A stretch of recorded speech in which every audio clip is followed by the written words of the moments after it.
Today's episode is sponsored by the PT unit in Skelmersdale. The PT unit offers one-to-one coaching with Coach Adam or group sessions where you can have cardio and weight training. Even if you're a newbie or you've been training for years, he caters for all types of people. So give him a follow and a like at his Instagram page at the PT unit Skelmersdale.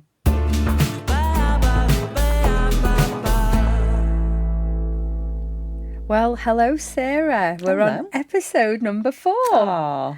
How are you? Yeah, I'm all right, you know.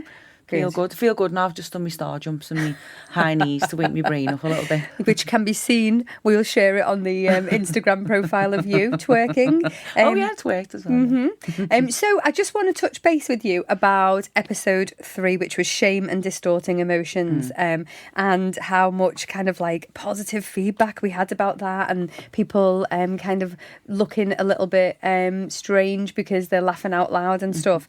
And I wanted, is it all right with you to just read a little bit of feedback that made my day from another fellow professional? Go on. She put, I've listened to so many podcasts, but this is my favourite. The first hosts I've heard that have a light-hearted, humorous approach to therapy and coaching.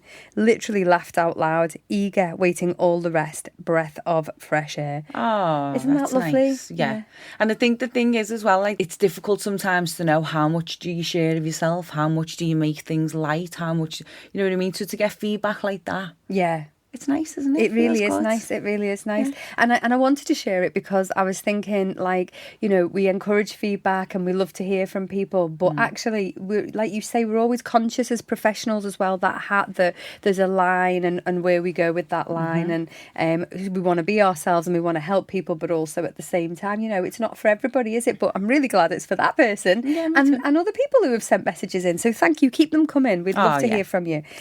So today we're going to talk about a couple of different things. So the first part of the podcast, we're going to talk about body image, and I think this will apply to men and women. And then the second part of the podcast, if we get there, is going to be around communication and the problems with communication. And I really love this topic because this is something that comes up time and time again, right? Yes. Okay, so where do we start then with body image? I think, you know, for people listening, it's important to know that we do have little discussions before the show to know what we're going to talk about. They're only brief, aren't they? So I guess I wanted to share personally, if that's okay with you, Sarah. I'd love you to, yeah. Around last time we were recording the podcast, my stomach made a funny noise and we cut it out. And one of the reasons that we cut it out was because I made a joke about having a gastric sleeve. And since then, I was reflecting on it and thinking, why did I feel like I needed to cut that out? Why did I feel like it wasn't something that I wanted to address with people last time, right? And I guess it was a feeling of kind of like of responsibility towards others, not wanting to kind of endorse or advocate people doing things to themselves.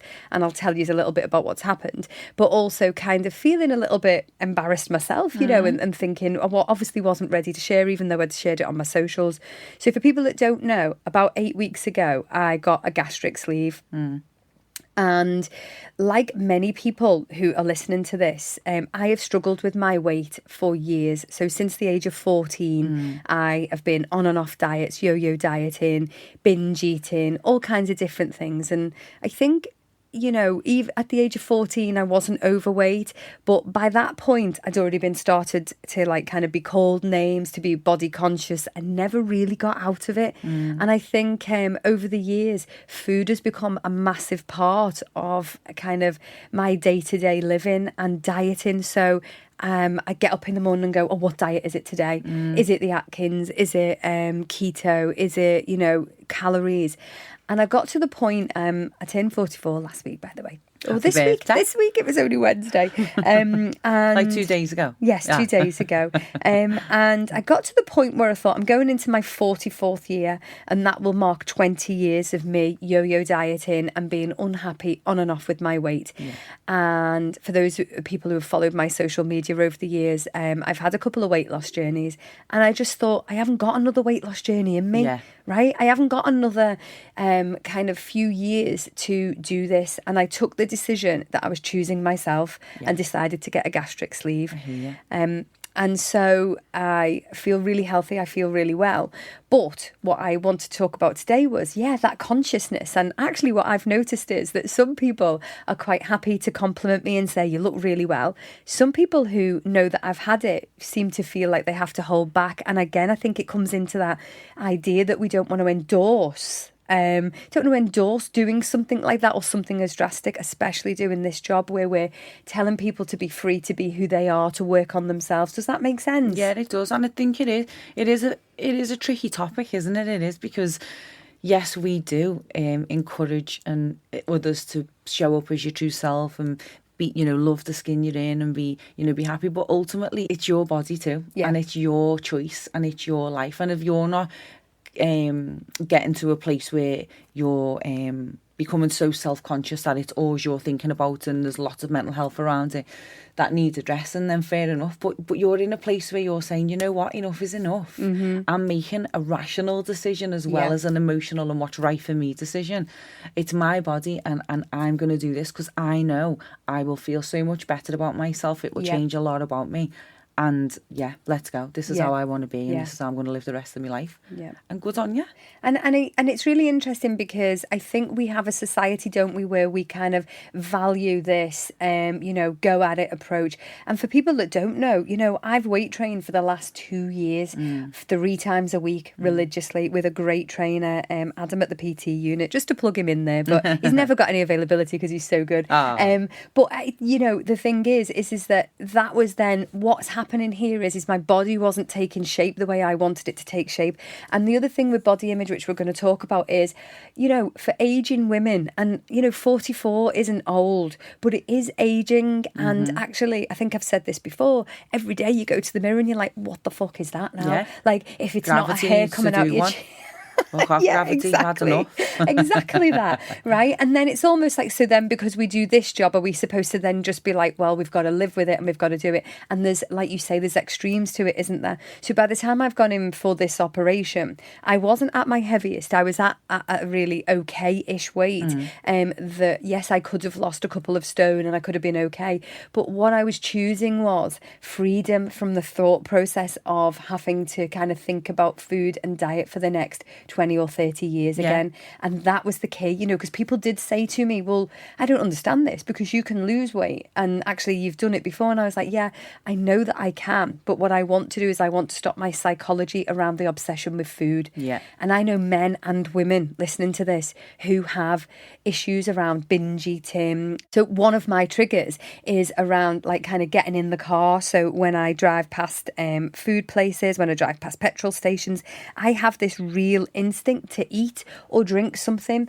And there's times where I've shared a picture in the past where you look at my floor in my car and there's like all kinds of wrappers and stuff like that. And James Clear, when he talks about the habit cycle, that's really important because you have the cue, the craving, the response and the reward. And my cue, one of the cues is being in the car. And it's years of driving for a job and being on long periods of time in the car, and so I could deal with that and I could go to therapy again about different stuff, but I just thought, you know what this is about, what's happening, and actually choose yourself. And I wonder what it's like for people. And have you had any issues around body image or anything like that? My goodness. You're tiny size 5-6 feet. My long frame. I'm like I've said before, I'm like a cartoon character, aren't I? Yeah. Where like I've got these like little tiny feet and then this like long body. Do you know what? Yeah, I would definitely say.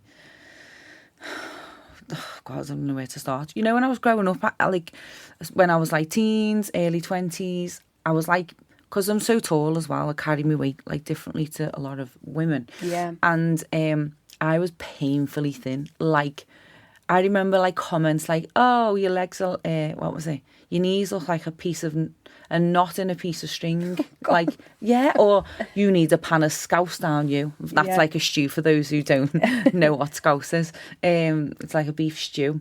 You need a good pan of scouse down you. And I loved food, and I've always loved food. And I used to feel like really conscious of that because I knew that I was really tall, so I stood out, and I had very little. You couldn't really grab any fat on my body. Oh my God, what I would do to go back to that now! But not that way. But you know what I mean, joking. But So yeah, I grew up that way, but then I would say over the years, naturally as you do, especially, you know, for females, hormones as well, we slow down a little bit, don't we, in many ways. The weight has gradually creeped up on me. And it's not to a point where people would look at me and go, she is overweight. Yeah. But for me, who has always been probably painfully thin, I just can't accept it that as much as I would like to. Yeah. Don't get me wrong, I now accept myself and I'm kind to myself, and I work on making sure I can be healthy and things like that. But it is a struggle, it is a battle. And when you was talking about you want to get off that ride, you don't want to be on that anymore. Yeah. I was sitting there thinking, I want that. Yeah, yeah. I want that, because every single day I'm conscious of food and need to be in control of this, and I need to manage that, and I need to do this, and I shouldn't be eating that, and I shouldn't be doing. And that battle around what we eat and how we look it's challenging and it's draining. There are some days when it doesn't bother me, and there are other days when I'm just like, oh, It can be relentless, can't it? Yeah. I remember a few weeks, not even a few weeks ago, probably a few months ago, having a really hard day where I was just like, I feel, and this is, you know, trigger warning here, guys, because it sounds harsh, but I was like, I texted my PT and said, I feel fat, ugly and old. And it was all those three things. Now, he dealt with it really well. He was just like, okay, maybe we should talk about this. And then I texted him the next day, or saw him the next day, and was like, I feel better today. And it was like that kind of, it was, you know, hormonal, it was all of that. But I think as a woman, not just as a woman, men experience this as well. But yeah, I think our image is held up like through our lives, isn't it? You know, from a very young age, what we look like and how we look is actually becomes a significant part of our existence. And it shouldn't be that way. And this is what I've said about my operation was, no, perhaps society is to blame for, because in the context of things, that isn't overweight, or that is less overweight than some people, and why does it even matter? But regardless of that, I can't change all of that. So that was the point, was no, I should never have had to be called fat or shamed for my body, you know, as a young age. But actually, none of that actually matters now, because it's gone. And it's about, what do I feel like now? How do I choose life now? How do I make things better for myself? And when we look at, you know, when I coach people and have therapy with people, when we look at what is it in your life that's bringing you down, what is it that's causing you a problem, and when you understand what that is, and we then find a solution. I'm not saying that is the solution for people, and that's what I was worried about. I don't want people to start running out going, oh, she's done that, so I'll do that. It's not the answer for everybody. No. But I had done a lot of work on this in my own psychology, kind of going, this is the right decision for me for all of those things. But it's that idea of taking it away. You know, I can't stop eating, so I'll eat something and I'll keep eating. And what, you know, Sarah, what I realised was part of the recovery, you get all this aftercare package of psychology and ways to eat. And it was really interesting because it says 20. So you have to eat a 20 pence sized portion of food, chew it 20 times, and then wait 20 seconds before you eat again. And I am not kidding you, right? My spoon or fork is up there after 5 seconds, ready to shovel the next piece in, right? Yeah. So when you kind of see that with yourself, and when you've actually had the physical stomach part of your stomach removed, which is 75%, by the way, you start to notice these things. And what I'm now seeing is, oh wow, look at that. Yeah, no wonder you couldn't kind of control what you were eating, because your spoon or fork, I don't eat with a spoon, I don't know why I keep saying that, maybe a yogurt, but your fork's there ready after 5 seconds, you know, shoveling that in. Or you're driving past a petrol station and wanting to eat something like a piece of cheese or a packet of crisps. And actually, you know, when you think about that, the power of that 10, 20 times a day, Sarah, I'm not messing, that's torture. That's torture. How often do we mindlessly sit there eating? How often do we sit in front of a TV and just shovel it down and not even really actually taste it or chew it? And it's literally just it's out of habit, it's out of routine, and it's to fill a void of an emotion, or, you know, there are a number of reasons why we do what we do. But actually, it sounds like that experience for you encouraged you to be more mindful of how you're doing things, and it sounds like it's been a real positive thing for you. Yeah. And I understand why obviously you were hesitant to put it out there, because it's risk of people's opinions. It's risk of what society thinks you should and shouldn't do. Yeah. You know, and that's not always easy, is it? You know, to hear that everyone's got an opinion of their own, and then there's risk of judgment as a professional. That's right. Like, there's so many things. So I think you're brave also for putting yourself out there. Yeah. You know. Yeah. And I have this thing where I think I live my life how I feel is right for me.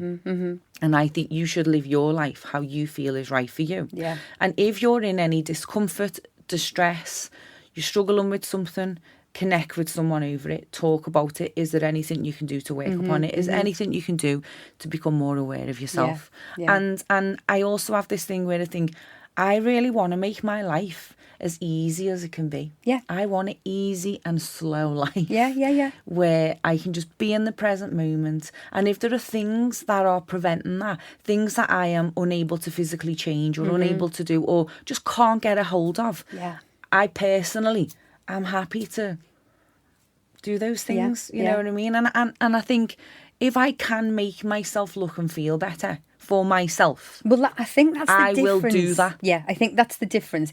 If you'd have asked me when I was 14, then I would have been doing that because I would have wanted to conform. Now I'm 44. It's around, how do I feel? How do I want my body to match the work that I'm putting in that gym? You know, that weight training, which, you know, you've seen. I lift heavy weights. I'm pretty good. So, you know, how do I get the body now of somebody who's athletic, who's health conscious, who wants to take care of themselves, moving into their 40s, 50s and, you know, onwards and beyond, right? And that's the difference, isn't it? And that's what I would say to people. And the other thing is, it's like, I love what we do and I love the fact that people give the good feedback, but I can't remember who it was, but they put it out there, you know, I'm not your, you know, if someone chooses to put me on a pedestal, then that's okay, that's lovely, but at the same time, then does that make me then have to conform to what everyone thinks I should or shouldn't do? Or, you know, as a therapist, you should know better or not do better, but it's all just social constructs again, isn't it, that we've mentioned before? Yeah. And I think that's really, really interesting. I know of clients of mine who suffer with their eating and suffer with this sort of thing. And one of the things that I did differently, in the past, I would have looked for approval. I would have asked people. I actually didn't tell anybody. I just told, you know, a couple of people. And so even my own family, I told once I'd booked it and made the decision. And I had that narrative ready, which came as a bit of a shock to some people. Not in a bad way, just in like kind of, because it was not up for negotiation. No. So the issue for a lot of people in life, whether it be their weight, whether it be an operation, whether it be a marriage, whatever it is, we sometimes in our pursuit of seeking to do the right thing, we ask people and we take it out there. That's right. Others, don't we? But actually often that's kind of misaligned and we're not going to get that. So it's really important to make decisions. Yes, reach out to people that are key people in your life, but also don't look for that validation. Make that decision yourself and make it non-negotiable, because if actually you're always being swayed by what people think, what they feel, then you'll never make a decision, will you? If I'd have shared that with everybody and had everybody's input, I've got like, you know, half a dozen people saying you shouldn't do that, you can exercise. Then you've got half a dozen people saying, but you've got this, you can do it. And then people go for it, you know, and it's really interesting, isn't it? So you had to make that decision myself. And I'm sure people listening can relate to that idea of then reaching out, asking people for opinions and then getting a completely different thing back and actually finding it not supportive in the least. It confuses the brain more than anything. Sure it does. It? Yeah. You know, sure I think does. sometimes people are scared to trust themselves. Yeah. And they probably never have had the experience of doing so. They may feel disempowered. Yeah. But I think it is really important to listen to yourself and figure out what your own mind is first before you know, there are situations where you do need, you know, external input and support, but, you know, what is it you want for you? How do you want your life to be? Yeah. And how can you learn to be sure of yourself and what you think is right for you? I remember when I was late, probably in my 20s, so I'm 40 now, and I've told you before, I always mention my nose, haven't I? Because that was my old kind of like thing where I always used to say I've got a big nose, and my side profile I really didn't like. And I just hated it because I always used to say I give off witch vibes because I've got a big chin and a big nose. You're witch vibes and I'm bitch vibes. So I used to always say that, and then I used to sing and stuff, didn't I? And still now and then. So like I was really self-conscious about like people taking photographs or videos when I was like singing and stuff. And then lip fillers came about, and I used to, you know, because I wasn't that kind to myself back then. I used to say, "My mouth looks like it's been hole punched. I've got no lips." I thought you were going to say mouth looks like a bum hole. That as well. Yeah, that too. So I made a decision to get some lip filler, and I was buzzing with it. Like, I loved it. The comments people thought they were able to have on me and my decisions was like next level. Yeah. Someone said to me, "Oh my God, you look like Homer Simpson." Shut up. And I was like, "No, I actually don't. They're not." No, don't answer who. Yeah, do you know what? Someone close to me, which I laugh about now, to be honest. But I was just a bit like, no, it's because you're probably not used. I didn't get big, huge lips or nothing. I just got like a little bit of filler, just so I could put a bit of lippy on and feel nice about it and not feel as self-conscious. And some of the comments were like, wow, like, why do you think you can comment on my life? Now, I was also insecure about myself at the time. And it wasn't a decision I made lightly either. I did think about it. I researched it. I looked into the person who'd done it. There was like a lot of, you know, like ethics behind it and stuff. But I was just thinking, why is it now that I've done something, other people feel like they've got a right to comment on the things I do and how I live my life? And it wasn't just people close to me. And I just used to be a bit like... Yeah, it's so weird, isn't it? Yeah. Pass me the red lippy. Yeah, it's so weird. Yeah, crazy. And I've been reading this book lately. I'm just going to hold it up to the camera because even though you guys can't see, there is a video. And it's called The Courage to Be Disliked. And you know what? It's one of the best reads that I've ever had. And even though it is all around kind of undoing, like he suggests that basically we've said it before, haven't we, on the podcast, that every decision that we're making, every kind of thought process that we're having actually often revolves around our interpersonal relationships and other people and society norms and values and stuff like that. And that he's saying that once you kind of like the philosophy around it, it's a bit of a complicated read in some parts, I felt, but then once you kind of like don't give a shit about what anyone thinks, actually you are liberated. And I swear I've just come back from holiday and I just walked around and thought, whether I'd lost the weight or not, that changed my mindset, where I thought, why do I give a shit about what that person thinks I look like in a bikini?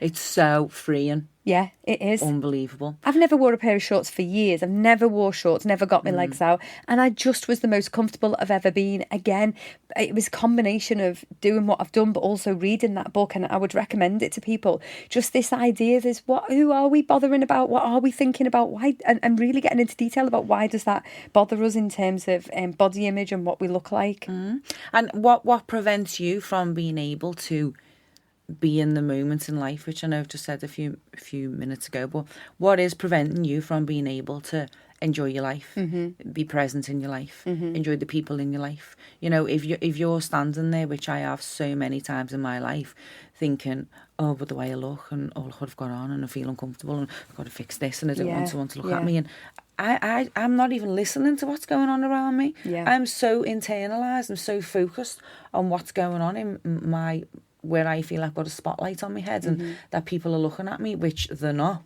So I just whacked me dramatic ways. I've just whacked the microphone. But like, you know, why would we allow that to take away from life? You know. Yeah. So, No, so it's been. So I felt.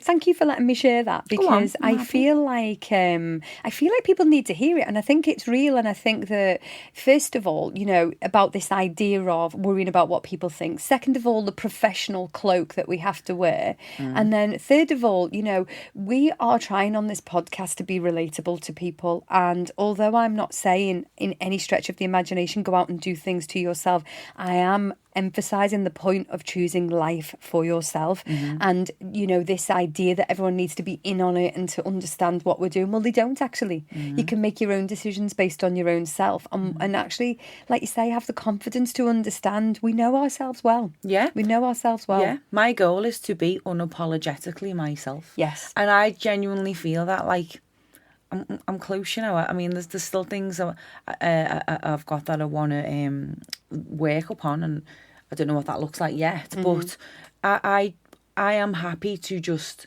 be my weird, fun, silly self. Yeah. And if people aren't on board with that, that's all right. Go and crack on, and I will too. And anybody who wants to inbox us, they can get us at Instagram and find us, and any messages, and if anything kind of resonates today or you can relate to or you want to ask anything, we will always answer your questions and get round to it for sure. Or Not Your Future Self podcast. Yeah. It is on Instagram. Thank you for adding that, because that would be helpful, wouldn't it? So I'd like to take us onto the next part of the podcast, which is around communication. So can I give you some information first about communication that you will probably already know and some of our listeners will know, but might not? I'd love you to. Okay, so did you know that our communication is not all verbal? So 7% of it is actually spoken words. 38% is the voice and the tonality. 55% is body language. Now, what do you make of that? What I make of that is, if you're telling someone you like them, but you've got a face like you're chewing a wasp, you're lying. And that's really important, isn't it? Because we talk all of the time about a word in therapy that we talk about incongruence. So for the listeners, that's around when the outside doesn't match the in. So we're saying something, but we actually feel a different way. But quite often we're not aware that we feel a different way, and it comes off in our communication. So it's really interesting because this last couple of weeks I've been advertising for, my counsellor to coach program where I transform counsellors into coaching. And it was really clear. Someone put a comment on there, this woman, who appears to be another fellow therapist. Oh, yeah. And she put on there, what qualifications do you have?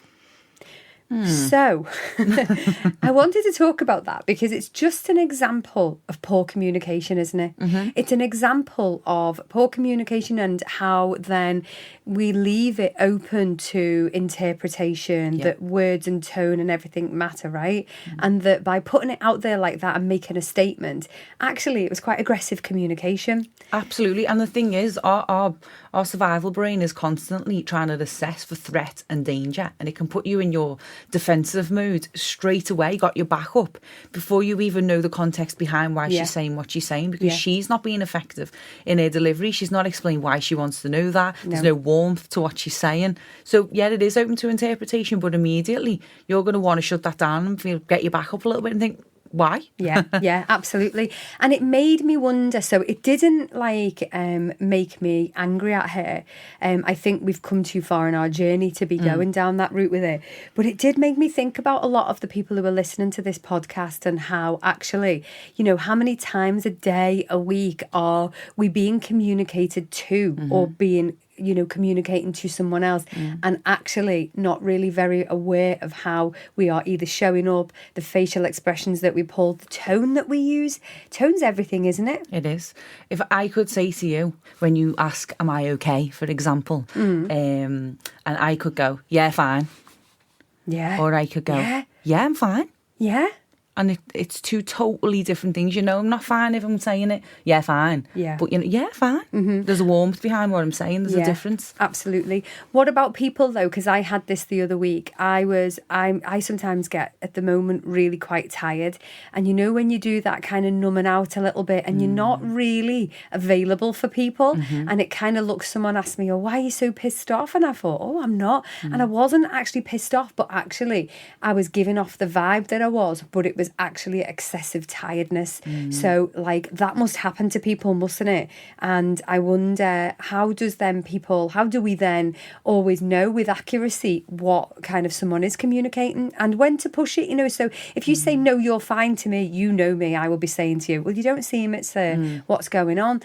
What about other people, though? Because it backfires sometimes, doesn't it? Especially doing this job where people go, don't be trying to analyse me. I said I was fine. Accept that I'm fine.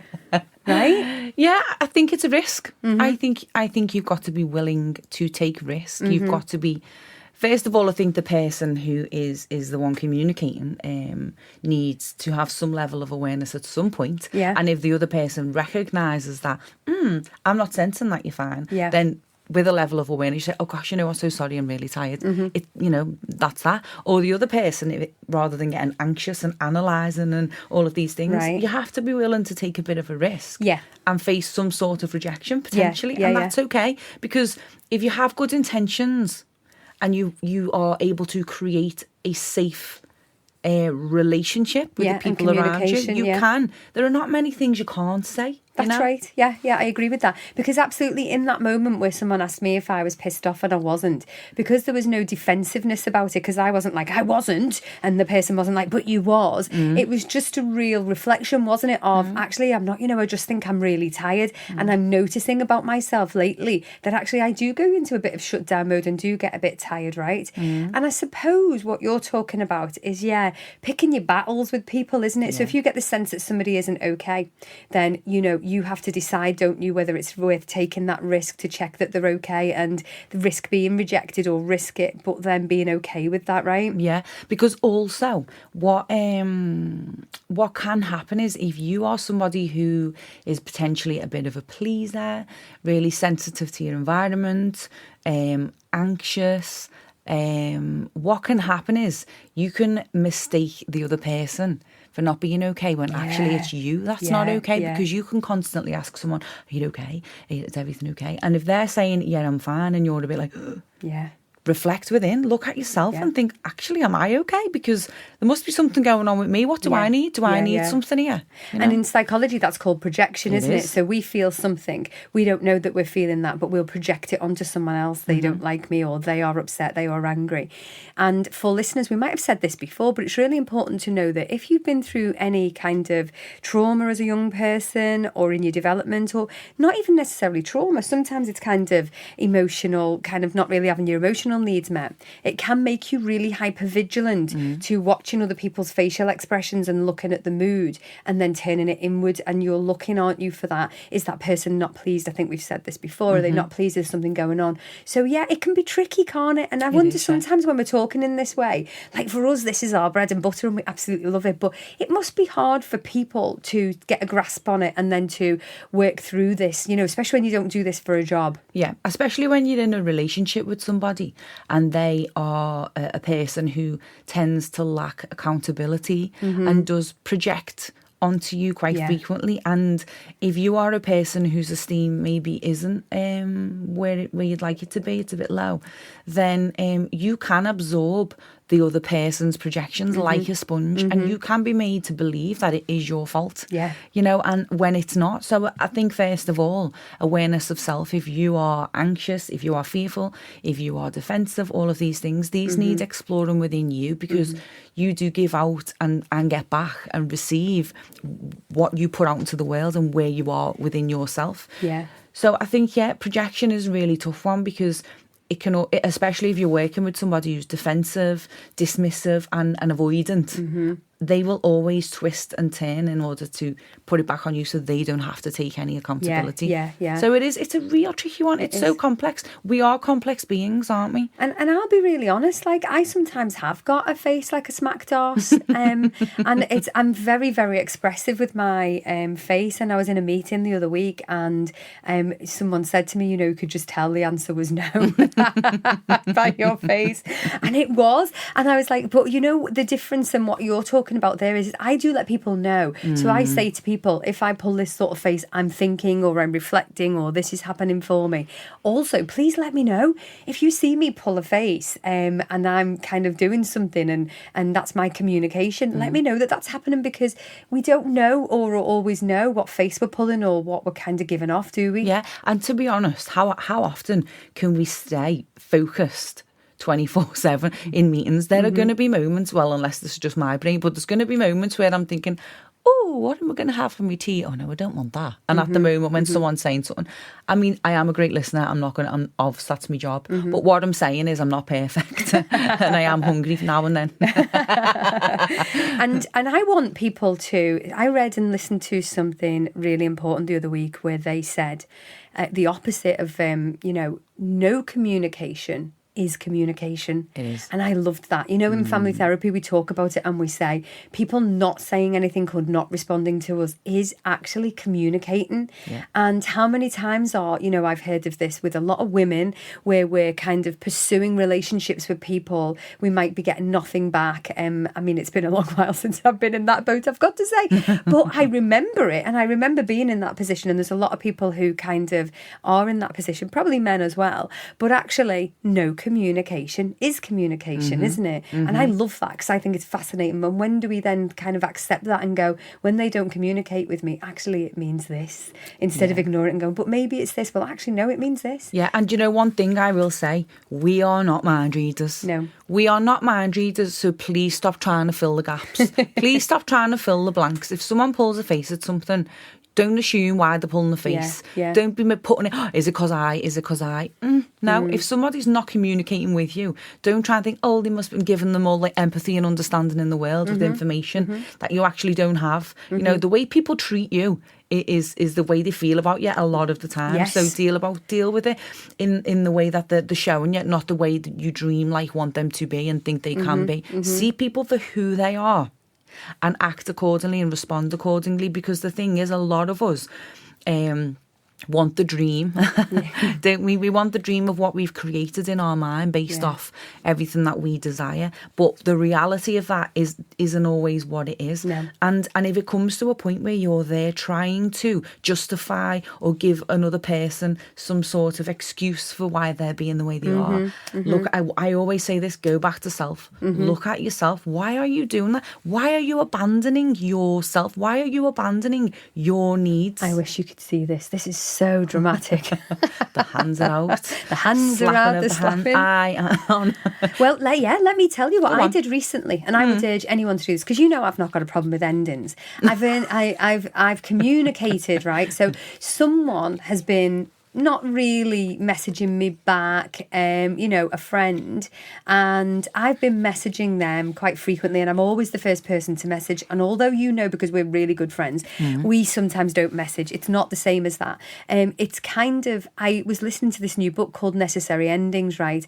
And you know what it made me realise was, they're not interested in you. I think they are interested. It's served its purpose. You were friends and maybe you will still be friends in the future. But stop texting the person. And then I thought, well, how am I going to stop texting the person? Well, I just deleted their number. I deleted all of their messages and deleted their number, right? And I didn't block them. But what I thought was, when they're ready to get in touch with me, great. They will. And I was so okay with it. Do you know, like in the past, though, I would never have done anything like that. And the person means a lot to me. But I thought, what you doing? Like, where's that That's come what from? I say. You've got it What off are me. you doing? Nah. Chasing somebody, chasing your friend who's too busy at the moment to be interested in you. Yeah. And it's not a personal reflection. No. I know that the person doesn't hate me or dislike me, but it's not good enough for me. So there you go, off you pop. Try hun. And you'll never know that it was you, because it wasn't you, by the way. But whoever it is, Well, won't she know that it's messaged me them. today, guys. It weren't me. They'll never ever know, because it's not been done out of badness or anger or bitterness. It's been done, have a bit of self-respect, stop being the person that reaches out all the time, and when they're ready, they'll come. Yeah, because you can't keep giving off an energy that you're not receiving back. No. And not that we give to receive. Some people, there are times in relationships where you may need to give a little more than what the other person can give back. But you've got to judge that. You've got to say what is right for me, what's giving me energy, what's draining me energy, and you have to assess that and choose you. Because I think that a lot of us, through fear, abandon ourselves over and over and time again in relationships because we really want to hang on to those relationships because we feel lost. Yeah, definitely. And that's where the what I was saying before about all that is that's where no communication is communication. It doesn't mean someone hates you. It doesn't mean that they don't love you even, but it is around, I haven't got the time. And then I think it's about self-preservation and going that and accepting that's what that communication is and empowering yourself, right? Because you got people take it personally. That's another thing that I probably did myself in the past, but I witness a lot. If somebody doesn't say the right thing, or they don't do the right thing, or they don't show up for you in the way you want them to, you take it personally. And I wouldn't treat them, and that's fine to reflect on that. But I wouldn't treat them like that, and they're just this and they're just that. And actually, a lot of people are going through things themselves, and we can't always meet each other where we need to. No. Have I used this analogy before? I feel like I probably have, or a metaphor. I feel like I probably have, but I'm going to say it again because it kind of fits this moment where here we go. She's pointing at the camera there because I'm being dramatic as usual. Where, say for example, you and I, we are in a friendship, and I'm going through something, but you need something from me, and you need £20 from me, and I've only got a tenner, and you keep asking me for the 20, but I've only got a tenner, and there's nothing I can do to give you that 20 right now because I'm skint, and I'm referring to emotion, of course. Yeah. My cup's half full or nearly empty, but you want a full cup from me for whatever reason. Yeah. Not that you ever would, but you'd understand. But that's the thing. We want things from people. We want £20 from people all the time. But some people have only got a fiver. Some people are in the minus. Do you know what I mean? And you can't always give us what we need, and we can't always expect. And we have to reflect on our own lives and think, what can I do to give to myself too? Yeah, absolutely. So if our spoken word only accounts for the small bit, that's really tricky, isn't it? Because actually we use spoken word so much in our kind of stuff and the language that we use. But did I say 7%, which is just tiny, isn't it? Crazy. It really is crazy. And then the body language bit. What happens if, like, you are a person with a smack-arsed face, and what happens if, like sometimes when you see people slumped over, they're quite slow, and they're in their kind of whole demeanour, they just look a little bit, like, unhappy. That body language to me straight away stands out, right? But if that person's got no self-awareness around how they feel or how they're projecting, it can get people into trouble, can't it? Like, so say if you are someone who comes across as a miserable twat. My sister sometimes used to say she get told she had a resting bitch face. And it was like, she's gorgeous, but go on. Yeah, no, that's it though. Yeah. And I think someone said to me, I might get this wrong, but someone said to me, if 3 people say you're a fridge, then you're probably a fridge and you should explore it. Right? That's probably the wrong thing, because a fridge means something rude, doesn't it? Yeah. Okay, if 3 people think you're a washing machine, then you might need to explore the idea that you might be a washing machine. Because you spin me right round. Baby, right round. Oh, see, look, what's it like having 2 ADHD, non-diagnosed ADHD people doing a podcast? Mark, producer, answers on a postcard, please. And this is why it took so long to get episode 4 out. There is 3 of us. There is somebody else who actually does all the skillful part, for sure. What would you do without him? So if someone, back on track now, so if you are someone who seems to get a lot of negative feedback around your vibe, the way that you look in general, the way that you present and how you're showing up, how do we help those people? Because actually you can't change your face because you're born with it. And I'm not one of them people either that has, like, I don't have big teeth. We have little teeth. So when we smile, all you can see is like the little bits at the front teeth. So it's You really just made me fake. think of a Martina Colbuck. that fella who smiles and shows a bit of his teeth, the serial killer guy. Anyway, go on. So I've got little teeth. So I don't have like this big massive smile or anything like that. So I can kind of look a little bit miserable at times. But like, how do we help people? What's the key, do you think, to people if they are showing up in a certain way and they're probably getting quite defensive about it and people are saying things to them? How can they help themselves? Given that they can't have a face transplant and that Isn't that a thing though? Oh gosh, where do you begin? Well, we always say everything's with like awareness of self, and we have to ask ourselves, why are people saying this? What am I actually feeling in these moments? Because what are you feeling? So, for example, if I reflect on my sister, she won't mind. I won't give too much information about her, but she won't mind. She was really quiet and. As you know, I'm a bit of a chatterbox, and she was quite happy for me to just step in and talk for her. I used to check, I used to go, go on, and she'd go, no, go on you. So I go, all right then. So when we were younger, that is. So now in adulthood, like, she still sometimes will get it when, and she's really working on her confidence, how she feels in social situations, and lots of things have actually come up for her just because she's actually decided, I'm not going to be defensive, I'm not going to be closed, I'm going to have an open mindset, and I'm going to assess how I feel in these environments. Yeah. And actually, a lot of the environments you didn't even want to be in. That's right. Well, that makes a difference, doesn't it? Yeah. So I was going to say on the upside of that really is if you're part of a family dynamic, right, and your whole family think you're the black sheep and say things about you, that's not the sort of feedback that I'm saying that you should listen to. It's the other sorts of feedback, isn't it? Because actually consensus doesn't always mean that it's true. Although I have just said the opposite when I said about being a fridge or a washing machine. But the point is that if there are people invested in keeping you in your role or keeping you where you are, then the collective doesn't make any sense to listen to. Yeah. But actually, from an individual perspective, it does, doesn't it? And I guess I always put it down to this, right? I'm trying to be and show up as a good person.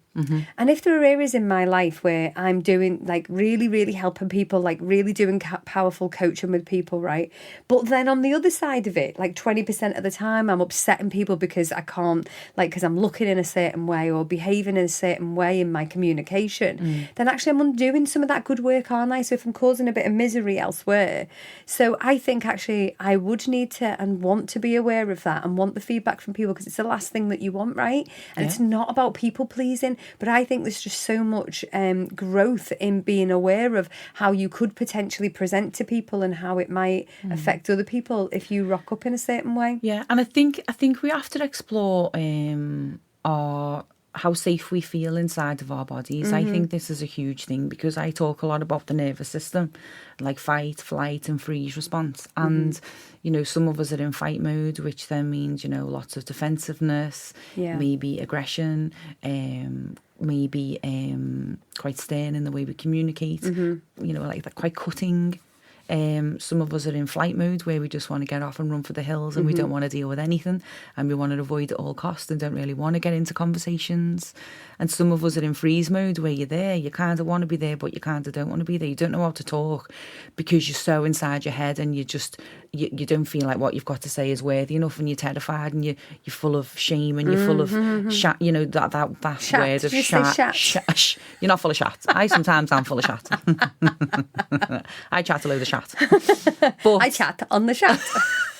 but you was going to say you're shy. I was going to say you're full of... I don't know what I was going to say. Just full of shit. You're shy. That's what I was going to say, but the words came out wrong. And you can be quite like shy and... but I think sometimes shy, I don't know how I feel about that word either because, you know... we have a choice really, self-fulfilling prophecy often, isn't it?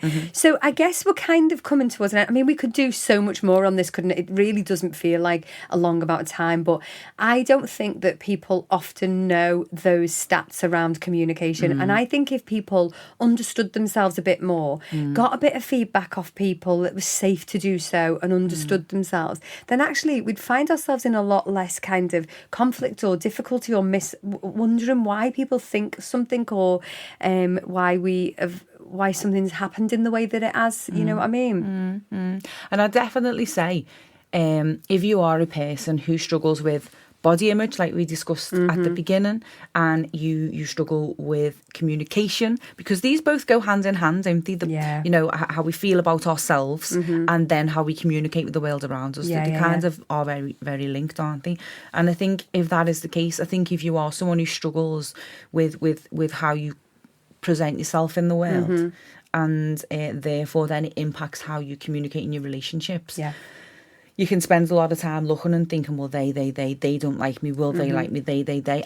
If you are in that place, I urge you to just stop and just think, how am I feeling right now? Ask yourself quite frequently, how am I feeling right now? And then find ways to regulate and calm that feeling or manage that feeling or accept that feeling. Not be so scared of don't it. be so scared of the feeling. Feelings are a guide. If we're ignoring our feelings and we're not using them to help navigate us through life, we're disconnected, we're abandoning ourselves. Stop abandoning yourself. Stop trying to focus so much on what the world must think and think about what you must think, because that matters most. So in a nutshell, what you're really saying is that when we so in a nutshell, what you're really saying is how we feel about ourselves, whether we're aware of it or not, impacts our communication to the world, verbally, body language wise and tonality. That's what I wanted to say, yeah.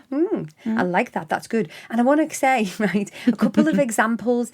I worked with a client in the past. In fact, I've worked with several who presented on screen, and my immediate response would be, oh, like they seem cross.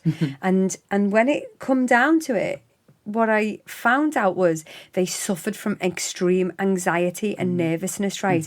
But really interestingly, what I saw as potentially unfriendly and cross with me was actually their own internal anxiety that was so visual on their face. And that's kind of changed the way that I practice now, because when I see people, I no longer go, it must be something to do with me. I'm curious and think, oh, I wonder what that's about for them, and I want to be that space. How do I soften this space for that person? Yes, how do I make that safe? That's right. And that's the learning in it, isn't it? Now, the other thing I want to tell you about in terms of communication, and I know I was kind of saying we're coming up to a close soon, but I was thinking that. I thought, if I just heard it, say that. I communicate ineffectively. Don't listen to the word or say it. But people have a real struggle. So we've often talked about kind of like assertive communication. Now, I'm quite a clear communicator, quite often, so I can communicate what I need or what I want very clearly, because I've learned around boundaries, you know, in counselling. And this one time, at Ben Camp. Anyway, this one time, I was delivering some training in one of my old jobs, and a fellow social worker and another social worker came in as I was about to deliver, and they said, oh, our person's just cancelled, so we're just going to come and watch if that's okay. And I said, oh, I'd actually really like it if you didn't. Well, you may as well have said that I've just actually shat on their own head, because the face and that kind of that communication, that direct communication, really, really upset that person. Oh gosh! And they were taken back, because obviously they weren't expecting me to say, I don't want you to. And actually, that is happening all over in life, isn't it? So then, when we are assertive, it's then seen as mean, or it's seen as like kind of a problem. And it was seen as a problem. I was actually complained about, actually, but to be honest, nobody did anything with it, because they were like, well, yeah, you do have a right to communicate what you want, and I'm not comfortable with you coming in here right now. So I'm saying, no, I'd rather you didn't. And actually, for the other person to take that in the wrong way because it was assertive communication, I reckon that's happening all over the place. How often are assertive women, doesn't really stand for men, but often assertive women, you're a bitch or you're something else, aren't you? And actually, it's just being assertive and asking for what you need and being explicit. Because how many times do you have to say yes to things where you're not really comfortable with it? You know? Exactly. It's not okay. And you know, one of the ways, the biggest learning things that I had in counselling, and I don't suggest that lots of people are going to do this, but like, we had to record ourselves, didn't we? Yeah. And we had to watch ourselves on video responding to another. And I think, like, you realise, like, I'm a big blinker. I was like blinking all the time, like 100 miles an hour, or like fidgeting or looking shocked when someone says something. And we learn, don't we, that to control those things and to become more self-aware. And I think if people actually kind of observe themselves a bit more, or were given that opportunity, or asked other people, then maybe we'd get a better insight into ourselves, and to be able to kind of be more in the moment at the time and show up how we actually want to show up, rather than how we think we're showing up. Yeah, because you've got to get comfortable being uncomfortable, haven't you? It is. So I guess we're going to draw it to a close, finally. And I just wanted to say, like, we could just do this for hours and hours, couldn't we? Yeah. But communication is just, I never come across a problem in my coaching that is not to do with communication. I swear to God, at the root, it's always around communication. Yeah. So it's a big topic that needs attention, right? And we've literally just scratched the surface there, haven't we? We have. And we've made some very inappropriate jokes. Sorry, not sorry. And I want to tell readers, I want to tell listeners that our next episode, episode 5, we're going to be talking about neurodiversity. Yes, whether we are, whether diagnosed, not diagnosed, whether you're just kind of in the process of supporting somebody else, because actually that's a really interesting topic that we're finding a lot more clients presenting to us with these difficulties and questions around. So are you up for that next time? I can't wait, yeah. Brilliant. Looking forward to that. So I'll see you soon. You will. Bye now. Bye.